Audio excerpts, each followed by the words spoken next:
Welcome to Satsang. This is the first Satsang of 2014, so let's make it experiential, memorable, okay? If I were to ask you what would be the greatest realization you can have, and that's what we're going to focus on. Now, when we talk about realization, we're not talking about something you're going to read about, something you're going to think about, but something to experience. You know, it's Christmas, last Christmas, I spent it all alone. The first time in many, many years. And so, when I got up in the morning, I had incredible feeling of beauty, like I felt one with everything, you know, feeling that people are soon be getting up and celebrating, and I dressed up warm, I went for a walk, there was nobody there, it was so quiet. Then I came home, I sat down in this chair, Mushi came on my lap, he started purring, then I closed my eyes, became still, and the only way I can tell you how I felt is I felt at home. And it was so beautiful. And I'd like to replicate it today. some of the feeling. Now, the greatest realization you can have is that you are playing the human role. It comes very slowly and very gradually. One of the things is that we feel so separate because we think that the body is real. But then when you talk about the body not being real, it frightens people. Because that's all they know, thinking that the senses are all coming from the body. But the subtle feelings that make the body feel these feelings, as we advance more and more in consciousness, these feelings become more pronounced but more subtle at the same time. Like, for example, you know, going back to the Dark Ages, people didn't know what love was. Okay, so as we evolved, we begin to experience the subtler, more beautiful, the joy, the gratitude, the feeling of love and peace comes into us as we expand. But our ability to feel, to touch, to taste, to smell becomes even more pronounced. And that's part of the reason I gave up my glasses too, because I felt that every year I was increasing their quality, so that means that my eyes were getting worse. And then I did a little bit of research and found that glasses actually deteriorate the eyes because they strain the eyes to see the unnatural, like, you know, it makes it, you know.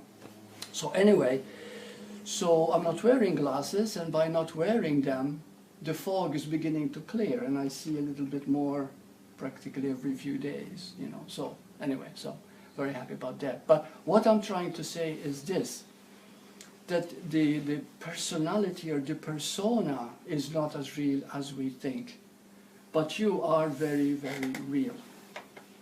Okay? You, the one who experiences, the one who is. So what I'd like to do now is, if you just close your eyes for a moment, and those of you listening to the video, and picture space all around you. Picture the immense space. For example, you're outside. Right now you look at the sky. And then you allow the sky to expand. You move into it. And now keep on imagining that you are now among the stars. You're in orbit. You can actually see the Earth itself.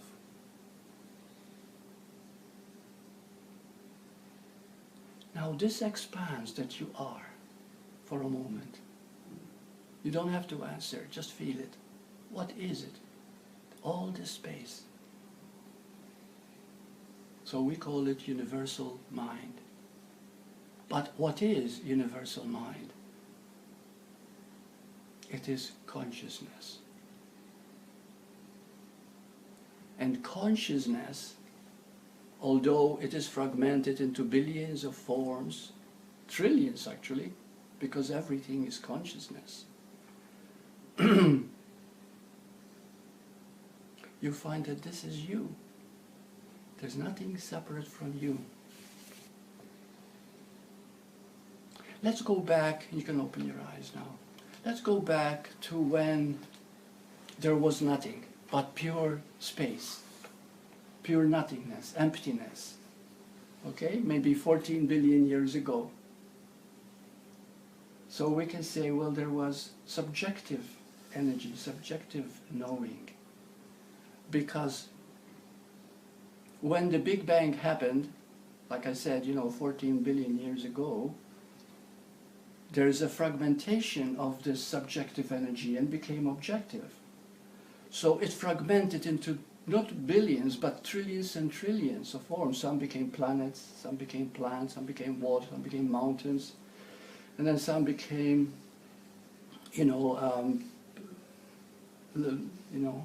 living creatures in the water, and then from that became animals, and then from animals came the human form. Maybe the human form initially was just an amoeba. And another thing too that is very possible, and the feelings keep coming to me, that we were birthed, we were seeded by other planets who are also more advanced than Earth. So you're understanding when I say that we were seeded? So in other words, the evolution of the human accelerated quite a bit for forms, to have 5 fingers, senses, the body, the way it was, etc., etc. But that was consciousness.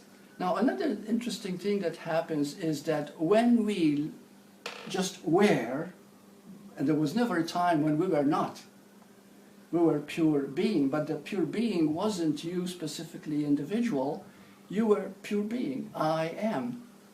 You've always known that when it became consciousness, there was a split in consciousness. There was a split between the pure awareness and consciousness, even though consciousness itself is complete.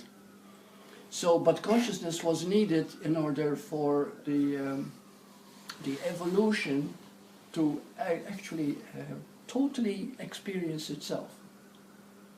In the beginning, it was totally survival oriented. So, in other words, because of its survival orientation, it had to really take care of its own body, find shelter, find food. Love wasn't possible in those days. If a man wanted a woman, he'd drag her by the hair and take her into his cave. And they own each other. Okay, in the beginning we didn't know love, we only knew survival.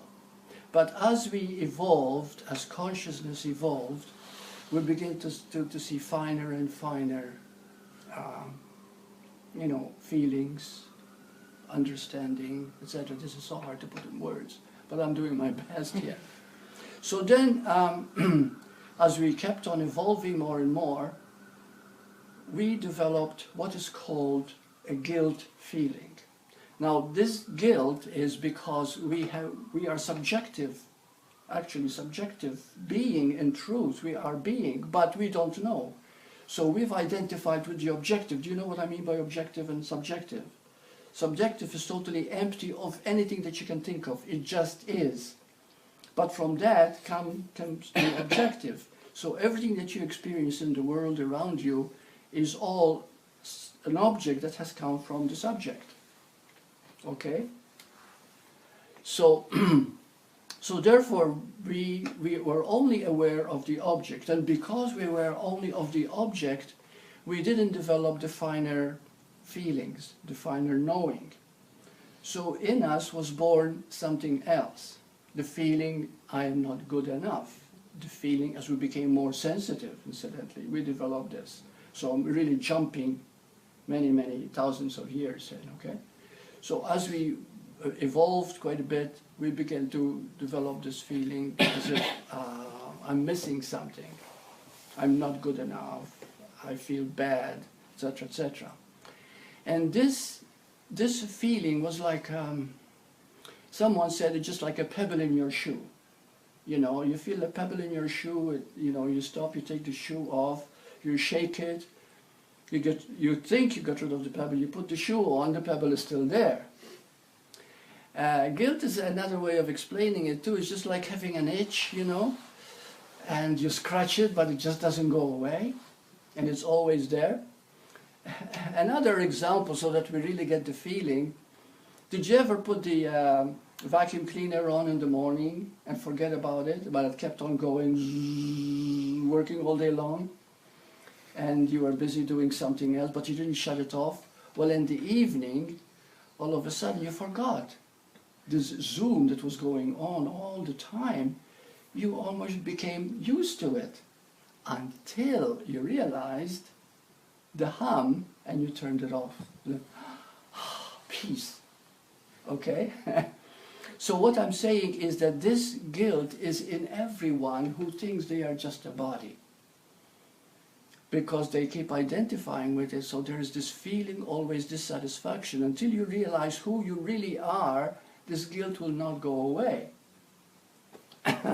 Another one is, another one comes to mind, is a dial tone.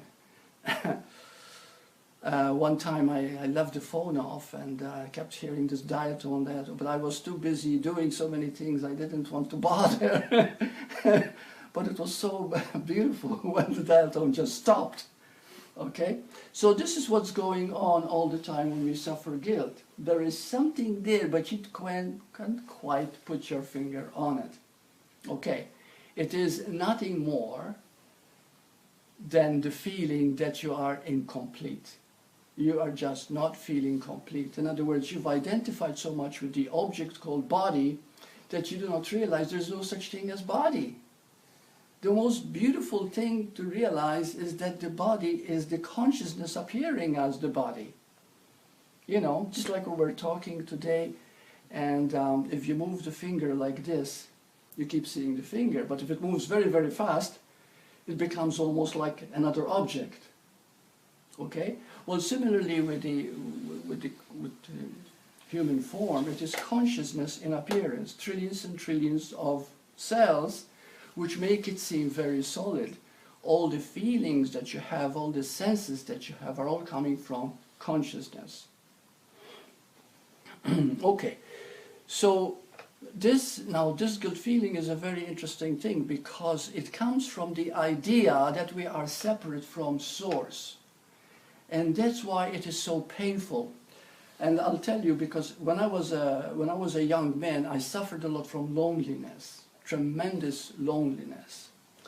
And it came to a peak one time when I was watching a movie, astronaut movie, you know, astronauts? I don't know what it's called. I think the movie, I forgot. But anyway, these astronauts went into space. And as they were in space, they sent out a scout. They were in orbit. And they sent out a scout to kind of look around their territory, you see, you know, because they couldn't see it well, comprehensively from the ship, you know. So this scout went out, and he had what is called a cord for communication with the ship, so that they communicate, you know, oh, how's it going, what are you seeing, what are you experiencing, blah, blah, blah. But he kept on reaching farther and farther and farther away, and finally the cord broke, and he was stranded in space.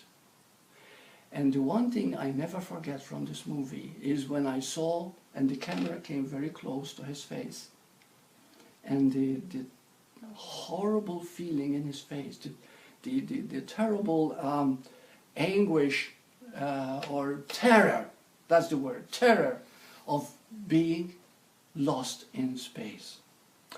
Well, that left quite a scar in me. And when I slept that night, I had nightmares. What if I get lost in space? What if I, as I know me, am lost? But then later on, as I grew up and grew in consciousness, I began to realize that this fear of being a body and being lost is within everyone. But we don't know it exists. So we go in search of love. And the search of love is because love is the only thing that because love is pure awareness itself. So when you are loving or feeling love, you forget yourself. And in that forgetting, you feel complete. Here we are, you know. So therefore, but everybody doesn't know that in the sense of being aware of it. They see love as something. So in the beginning it's lust. And lust becomes very important to us. Lust can take form in drinking, and wanting to touch everything, wanting to experience everything, overeating, lustful eating, etc., etc. Then after that comes sex, and sex becomes refined, and it becomes love-making, and eventually you learn to love the other person. But also, as you learn to love the other person, you'll find that the love that you feel is inside you. Because sometimes if you lose the person you love, and you haven't awakened in that love, then you feel you've lost something. And you are absolutely heartbroken. You feel a form of death. So we're experiencing a form of death every time that we do not realize we are love. Because the only life we have is love. And love is not something, it is the wholeness itself. It is the space. There isn't anything anywhere. You go, there are many universes. Did you know that? There are other life forms that we can't even conceive. Even the oceans have life in them that we can't even conceive. So in other words, and it's all part of us. It's all life expressing itself. So therefore, the thing that is that creates all the suffering known to humanity, and Course in Miracles is very beautiful in this. It says it is all separation from Source. It's all separation from God. Because God is love. God is not something. God is not an entity up here or up here, up here. God is the very love itself, and we evolve in that love continuously. And as we keep on evolving in that love and experience that love, we begin to feel gratitude, aliveness, joy. Yeah, everything becomes enhanced. We also begin to see that what we called body before is still the body, but it is not owned by anyone. It is life expressing through that form, and that form is again consciousness experience. Because you see, I didn't realize this. The loneliness stayed with me until I had an out-of-body experience. And it is true that out-of-body experience, I realized that I am much more than just a body, because I'm seeing the body there, and here I am in full senses. Everything was there. There was fear and love, there was the emotions, there was a sense of hearing, touching, feelings, even smelling. Everything was there, was complete. So therefore that interested me very much, and I started taking courses in metaphysics and to learn more and more and more. So where we go from here? Now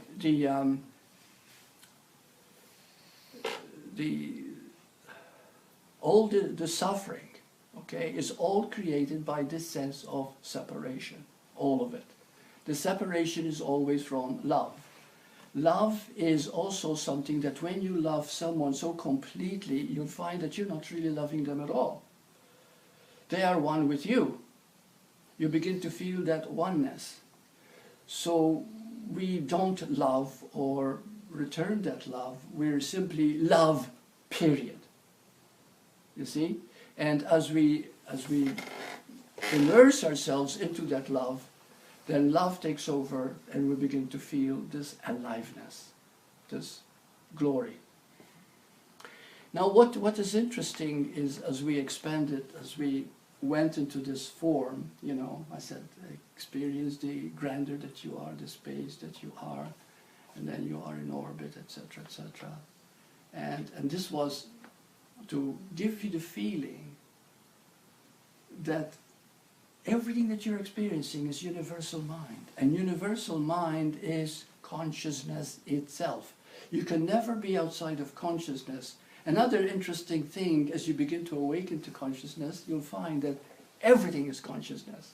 Everything. Everything. The flowers, the plants, the trees, the earth itself is a living organism. You see, everything is alive. So we are communicating all the time. So who you are is everything that is alive. Everything. all animals, all creatures, everything is alive. Now you might say, is a stone alive? Is a piece of cloth alive? Is it consciousness? Yes, everything, everything. And that's quite something when you begin to realize everything is one. There is nothing separate. And when you realize who you are, you, as you thought you were, doesn't exist. And at that moment that you realize you don't exist, you become existence itself, and you are in everything. See, that is the paradox. The I am of you is everything. But we were talking about subjective and objective. The subjective part of you is something that the mind has no ability to understand. We can try very hard to explain realization and what happens when you realize something, but you just can't, there are no words to put that in a form. You know, but we've all had a realization, because otherwise you wouldn't be here, you wouldn't be interested. And so we all have realized to an extent, but there is no limit to that realization. And the more you realize, the deeper you move into that understanding, which of course means that you're moving into a deeper and deeper dimension of consciousness. Now, when the consciousness is complete, you'll find that that completion itself is life itself, not you. You never go any place, you never achieve anything, you never anything. It's just what happens is that to the point that you forget yourself, there starts the healing of the separation. Now the separation is with everybody. Everybody. Talk to people and see how everybody is seeking love. Everybody wants attention, everybody wants to be respected, everybody wants to be looked up to, everybody wants this one, this one. What is it? Everybody's wanting love, right? But the reason we're wanting love is because we think we are separate from that love. We do not realize we are love itself. So when you begin to realize that you are love itself, you haven't really achieved it. You realize that you've always been it. So now what happens is that consciousness and awareness have become totally one. But although awareness is, consciousness is everything that you're conscious of. Did you understand? Say it again. Say that last sentence again. Okay. Awareness is our primal essence. Mm-hmm. Awareness is God. So in truth, God did not create the earth. Okay? We understand that. What created earth is the universal mind, which if we go into different languages, it's a part of God, maybe the Christ essence. Then it took form. The universal mind came into being, and the universal mind created the earth as we know it, all living things in it. But God itself is. It is pure love. So this means that it has nothing that you can touch upon, nothing that you can, it's no object that you can say love is like this. Okay, so what we call love is God itself, this essence. Now, before the Big Bang, before we began to expand or become objective, we lived in a subjective state. And this subjective state is called pure being. Now, the Course in Miracles calls it heaven. Okay? Heaven, because everything that feels good, everything that feels so incredible, just like when Christmas Day I sat down, and all of a sudden, there I was everything.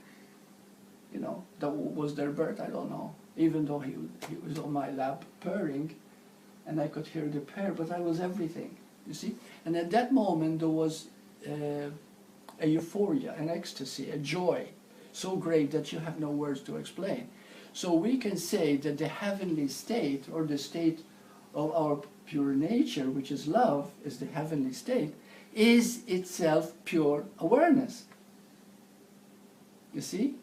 From pure awareness, then, how it happened, I don't think the human can ever know, the mind can ever know. So, don't ask me things to explain because I don't know. But how the Big Bang happened, the Course in Miracles says that there was a mistake, there was a moment when someone would have said for a split second, how I wish I could experience being different. Something like this explains that there was a moment, but then again, we don't know. So then life took form, consciousness took form. And the point is that everything that happens had to happen. Because if you say, but what if there was no one who wanted to experience themselves as separate? What would have happened? That's redundant. That's a stupid question, actually. Nonsense, because whatever is. Whatever happened, happened because it's bound to happen. So this evolution, which again, you see, this is the words that we're talking about, because you, the I am of you, does not evolve. Does not evolve at all. It is pure love. The body that you carry with you, which is consciousness all around you, begins to expand, and it begins to meet that grandeur that you already are. You see? So what is happening is that you begin to see more and more and more. And this is the point that I would like to get into, and maybe with your help we go into, is that we begin to see how that pure awareness that we are is so miraculous.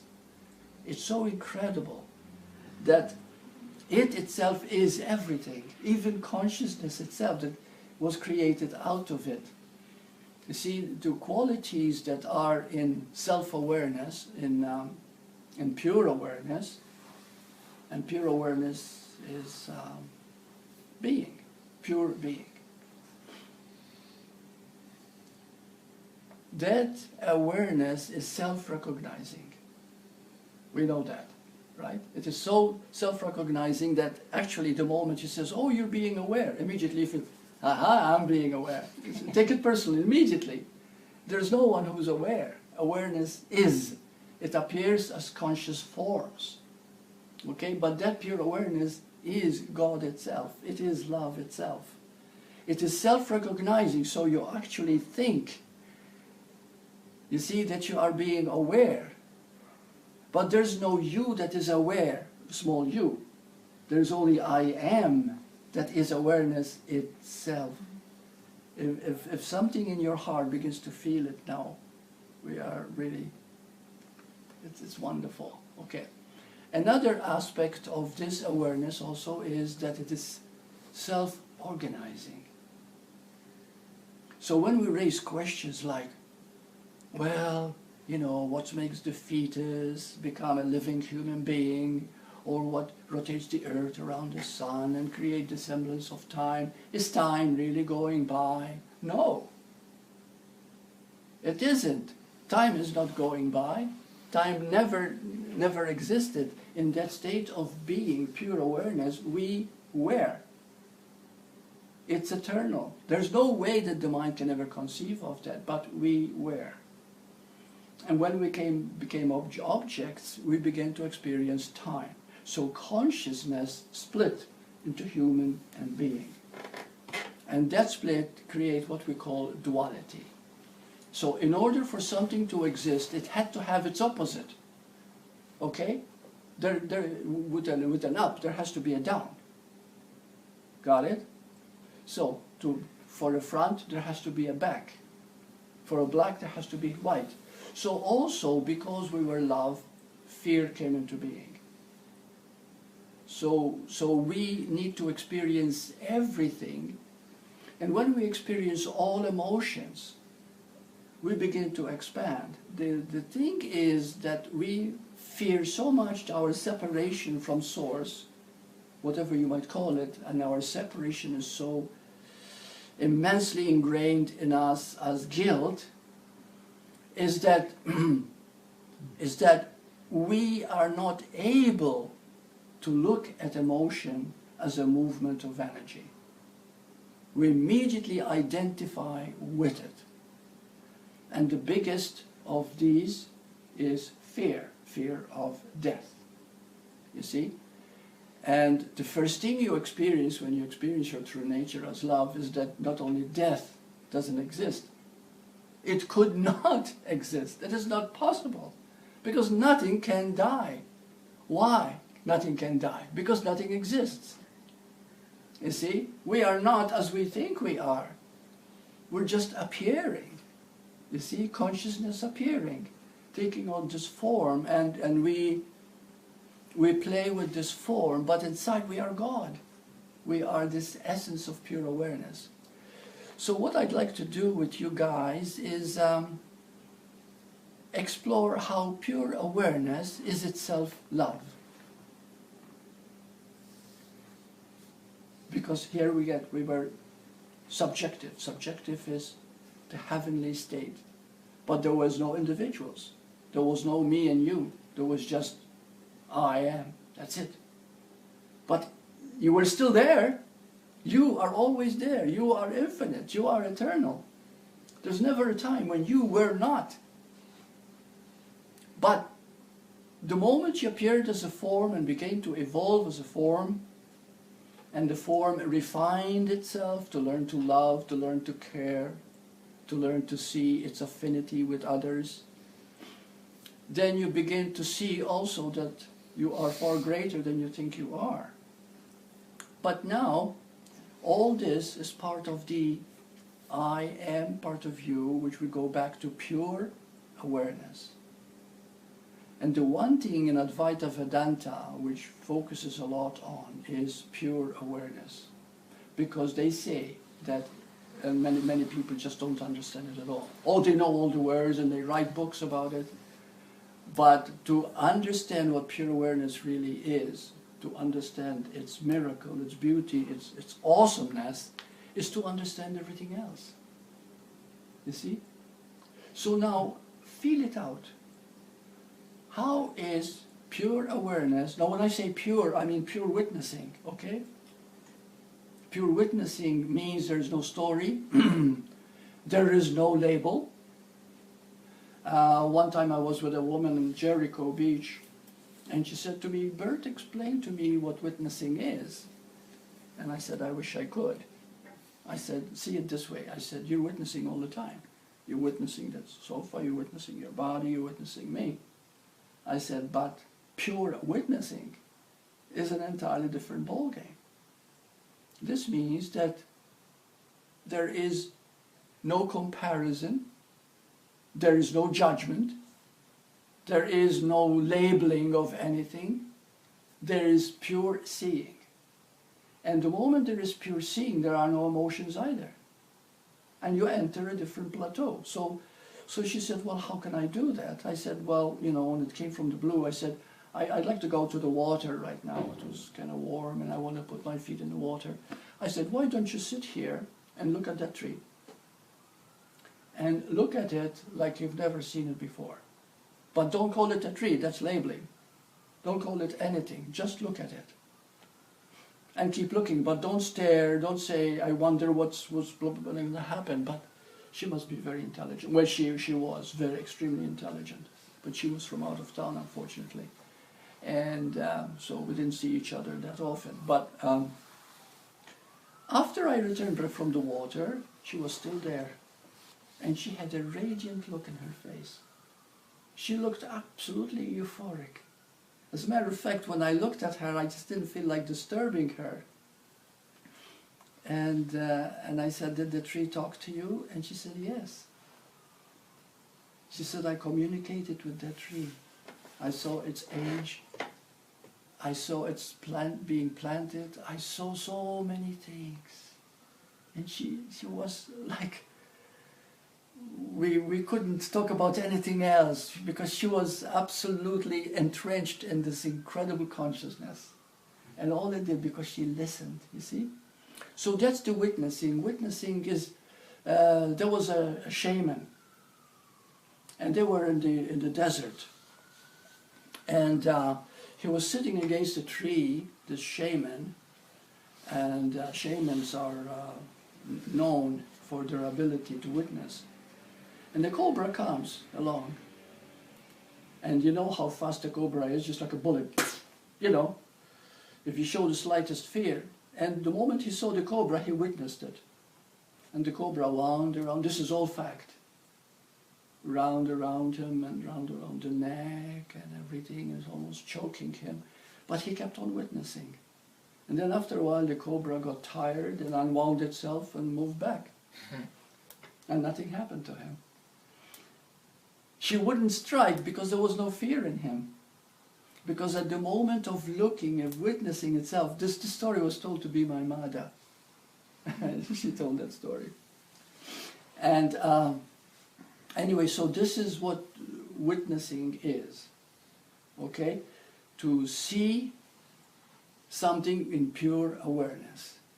And when you begin to understand that and you begin to meditate in that, you don't label, you don't see yourself even doing that. You just begin, this pure witnessing becomes purer and purer and purer as you practice. So when people ask me, well, how do you practice witnessing? I says, in the beginning you don't. You just keep as aware as you can, no judging, no story, no nothing. Whenever you experience anything emotionally, don't see it as bad or good, nothing. Just see it as motion of energy, movement happening. And when you see it as that without defining it as good or bad, right or wrong, what happens is the witness becomes more and more alive until finally you become the witness. Jesus Christ was the witness. You see, and that's why he was able to perform such miracles of healing, tremendous. So, and it all came through him, of course, you know. So, so now I'd like you to feel it out. How is pure awareness pure love itself?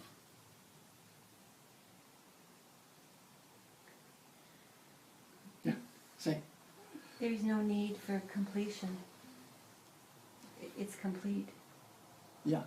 There's no need to look for something to add to it. That's how I see that. That's beautiful. That's beautiful. Pure awareness is complete. Well, That came and from there's your also- heart, right? Yeah. Yeah, but I see it also too. There's nothing there. There's no need. There's no judgment. There's no. Right. So it's love itself, isn't it? Right. It is absolutely complete. So you begin to experience your completion, which means that the sense of separation is gone. You see? So this is what happens with pure awareness. So that is what separation actually is then. Is love. That's right. It's- That's right. We go back into consciousness, and we because consciousness carries time and space in it. It carries thoughts, it carries all feelings, it carries everything. Everything is consciousness, actually. Everything is consciousness. Okay? But one thing that we keep missing, and many psychologists talk about everything is consciousness, but they never go beyond, because psychology is all mind, and consciousness is mind. But what created consciousness in the beginning? For example, something that has happened also a lot is that people are very focused on the brain. And there are brain scientists, there are neurobrain scientists. For example, Dr. Ibn Alexander was one of them, and he wrote a book. And you know what he said in his books? That consciousness comes from the brain. And many people took courses and listened to him. And one day he suffered a stroke, and he was brain dead. Well, anyway, this is something you can research on the internet, okay? Ibn Alexander. His story is there, and he's very open about it, and he's still a young man. And when he came back to life, he realized, he said, there is heaven.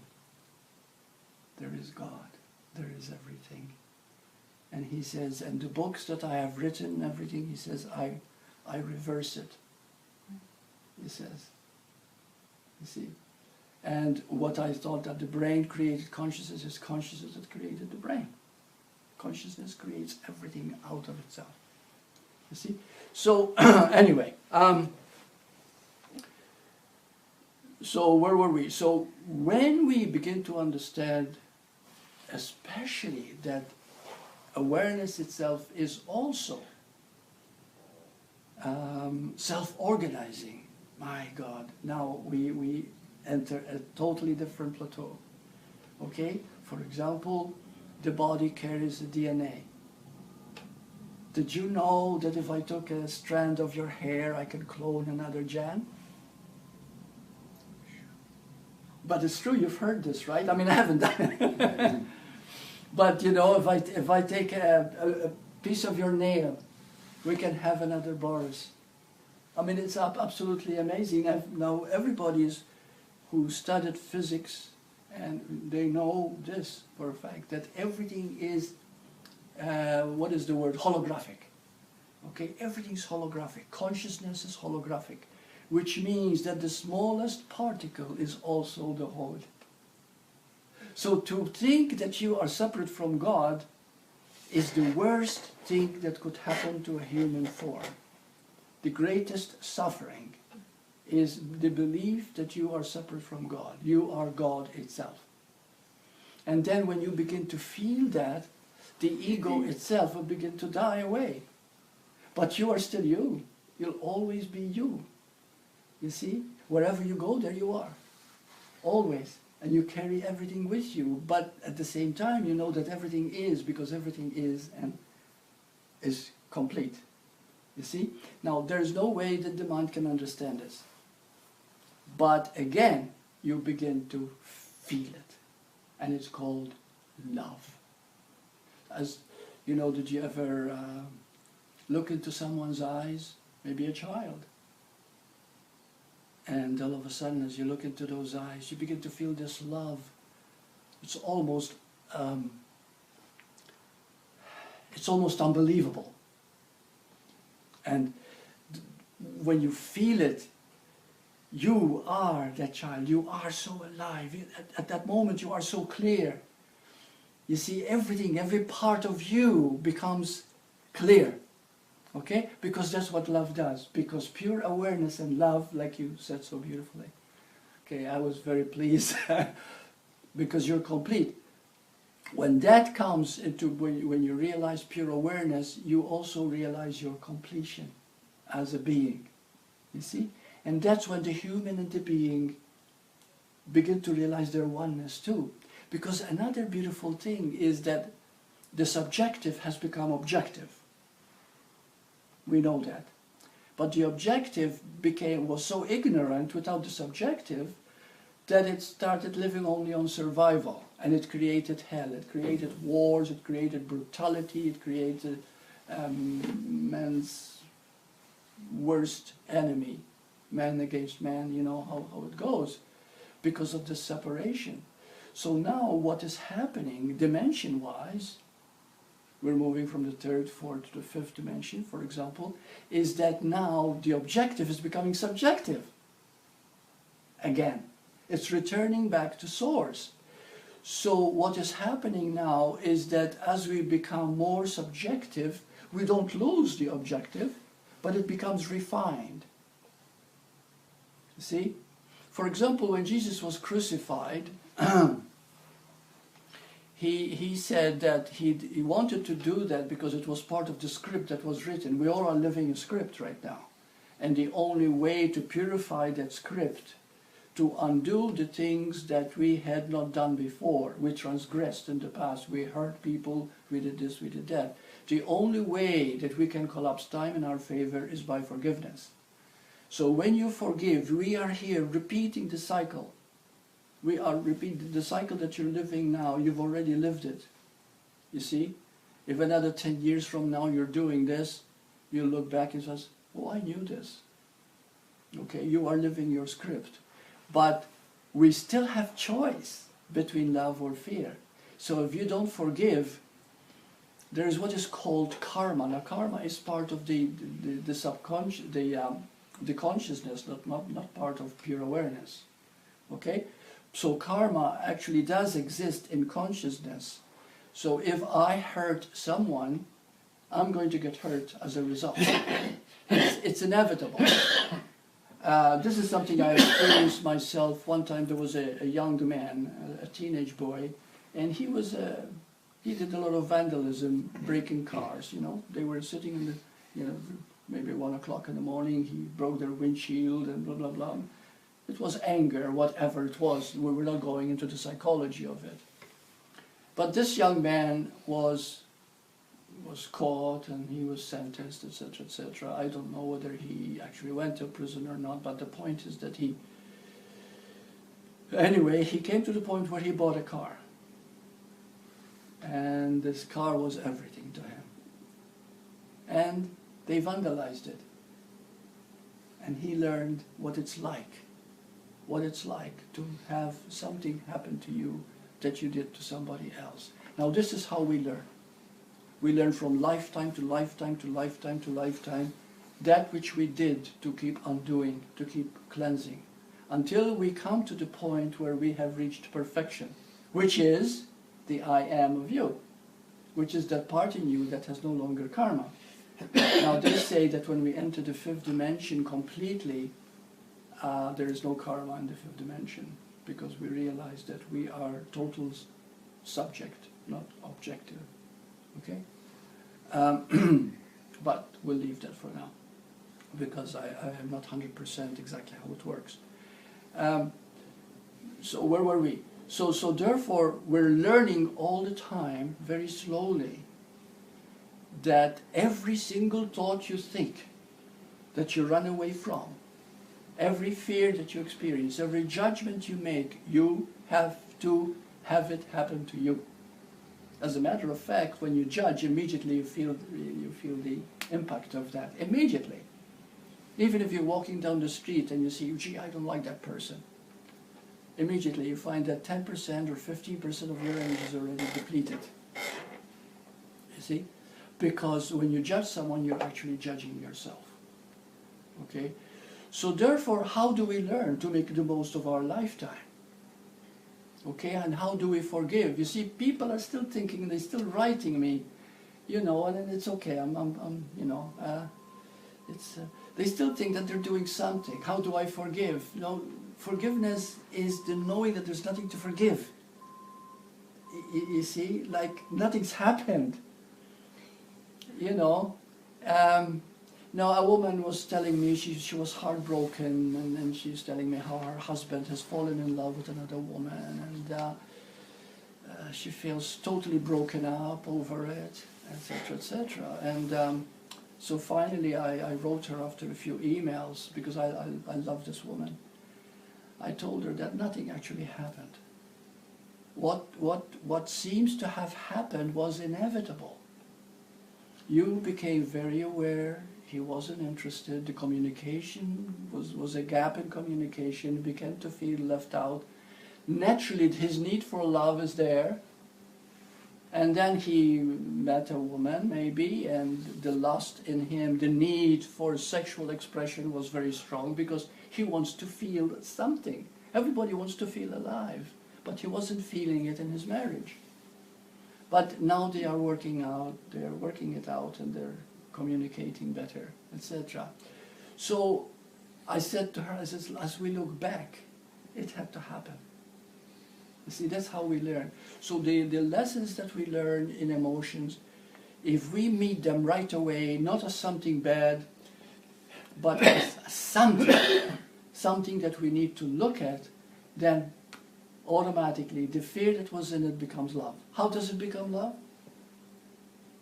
Very simple. Do nothing. That's called forgiveness. By seeing that actually nothing is actually happening. Suppose right now a fear goes through you.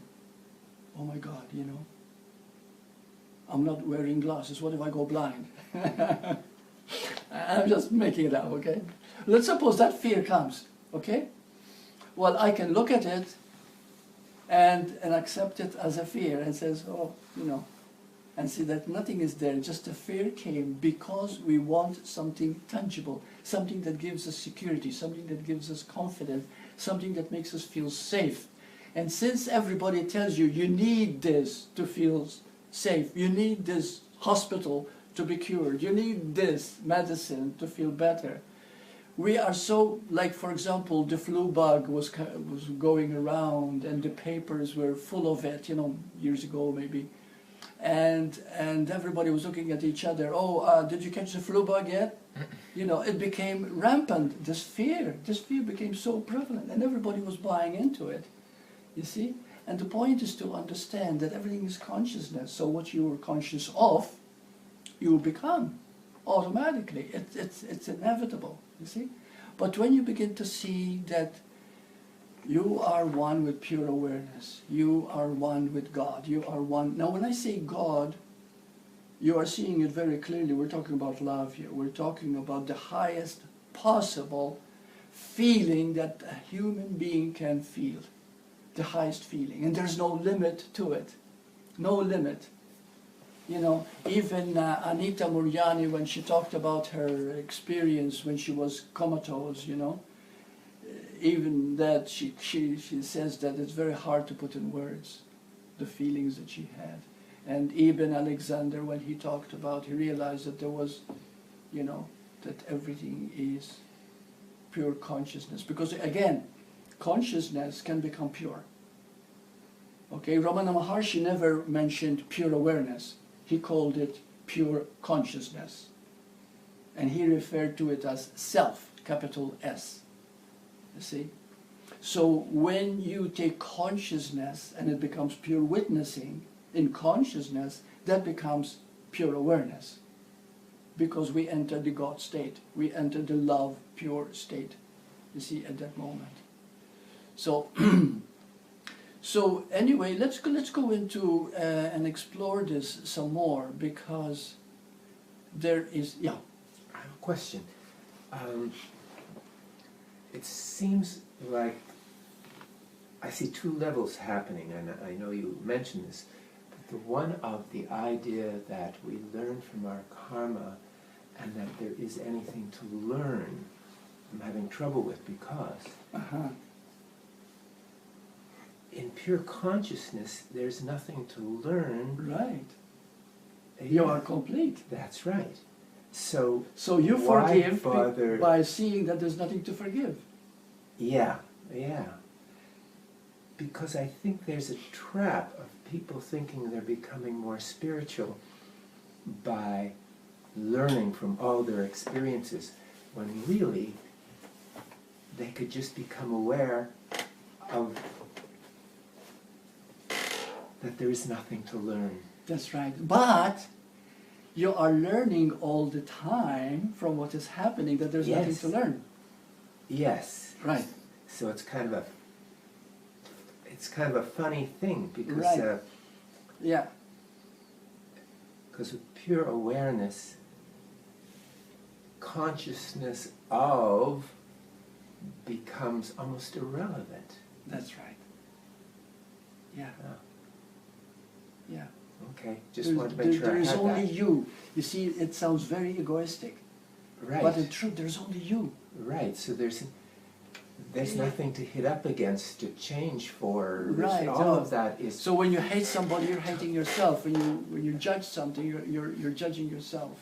And in that, even hating someone and hating yourself, that isn't good or bad either. That's right. That's just That's is. right. Once you see the isness of it, it melts, And there's no more. and that's called forgiveness. Yes, because Seeing then that there's there's no nothing to duality to mess with. That's right. That's right. But do There's- you too set that up yourself to learn from it? Yeah. I mean, that's the beauty of Yeah. life. Well, isn't it? this is what is happening all the time. This is how we are learning. Mm. You see, but are we really learning? Like, Or you see, this is escaping words again. What is happening is that we're expanding, because there's contraction, expansion. Contraction is fear. Okay, expansion is love. Okay, but when the fear becomes intense, you die. The heart can stop. Many things can happen. Okay, because the body will not be able no longer to sustain you if the fear becomes too intense. Similarly with love. If you can turn that fear into love, which can be easily done by simply taking the contraction and expanding it. How do you do that? By loving even the fear. Can I see? I see that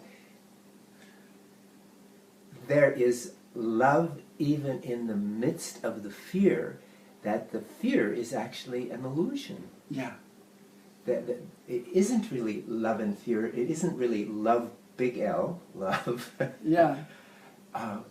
Because all of that is just the beauty of this energy playing with itself. That's right. And it Energy has playing no with itself. real- It's beautiful. Yeah. No real impact because one, there's nobody to impact. And that is what awareness, self-organizing. You just said it right there. Self-organizing awareness, everything is being done by awareness to recognize itself, Self. playing over and over again to know itself. You see, everything is being done by oneness, which is called self-organizing principle. You see? And so as you begin to see, everything is coming from love. Even people who hate you is coming from love. Why do they hate you? Maybe it's jealousy, maybe it's, it could be so many things. But the point is that even hate is only possible because love is possible. And in some ways it's a longing for love. And it's a longing for love, it's a call for love. So When yeah, you begin to understand this, yeah, now it we're melts moving to whole the subjective iceberg. principle of pure spirituality, pure being.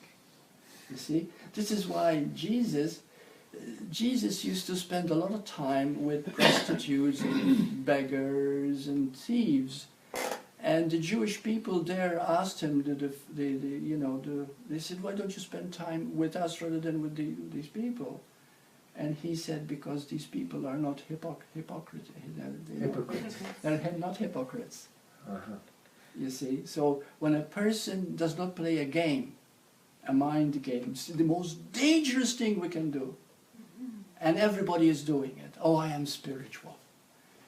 Or I am growing. Or I am talking about ourselves. We have received a certain amount of understanding. See, this is all part of the game. Because there's only is. And there's only this. And there's now. only this now. Oh. You see, we're living from lifetime to lifetime, evolving, and then we come to the point where we are perfect and realize we've never done anything. Right. It's just like climbing a ladder, and this ladder goes above the sky. And when you're climbing it, you say, oh my God, I've got so much far to go, and you go one step after another, one step after another. Finally, you're above the clouds. You never went any place. The ladder was always here. But now you can look down and see that it's all one underneath you, type of thing. I mean, this is just a poor example, but we get the idea. Right. You never went any place, you just simply could see more, you see, of what is underneath. So this is where understanding awareness is when you start feeling that awareness itself that you are is not you, not the ego you. Are we getting this here? Because the words are funny. But it is you. It is all that you are. This awareness, it is all that you can... Yeah. I have a question about what you're saying. It's about when you said you had that out-of-body experience. Yeah. But yet you said you had the senses? Yes. Everything was alive. So Consciousness what you was mean, complete. As in, well, I guess as in Feel. hearing. I mean, taste buds to me are on the tongue. So if you... I wouldn't... I mean- imagine that the taste buds were there, the tasting, the smelling was there, although at that moment I wasn't aware Yeah, of that. yeah. I was exactly aware of that I was hearing everything, seeing everything, and conscious of everything. You see?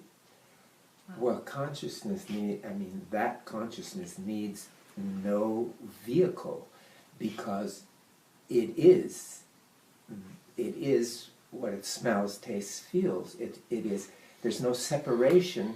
There's no vehicle, no funnel to funnel it in necessary Yes, because there's no separation from it. that's right. Doesn't need to be caught.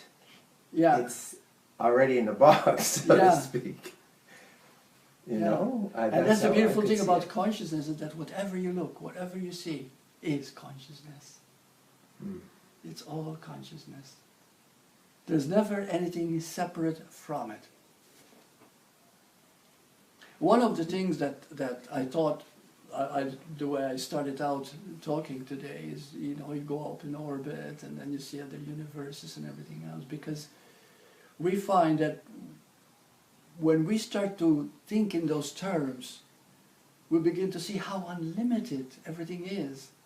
But you see what happens, like the man, the first man that asked, "Who am I? What is it all about?" He looked at the stars and he said, "My God, how awesome, and yet I am so small." He's still separated. Until he awakened, maybe, and he came to the point where he says, "The stars are beautiful, how can I not be beautiful?" Then, you see? Yeah. And that comes to that, because there's nothing separate. And the more the beauty you see in others, the more you see it in yourself, because it's inevitable. So to come back to the guilt that you started with, which I really liked, that Yeah. whole guilt and in the when you feel the awe, when the awe of life is present and aware of itself, put it that way, there is no room for guilt or any of that, because there's Doesn't exist. because it doesn't exist in that state. Yeah, because it exists in that state, right? Right. So again, that two levels. And when we're talking about guilt, just to make it clear for those people listening, what we talk about guilt, it is guilt that causes all the crimes in the world, causes all the malfunctions, all the dysfunctions, all the mental illness, and all the diseases, okay? It is guilt that causes all this. And the Course in Miracles is very clear about that. So we take it on ourselves that we must have done something wrong to know this separation. So we're actually punishing ourselves with this guilt, and then we have to act out that whole drama. Yeah. Yeah. Yeah.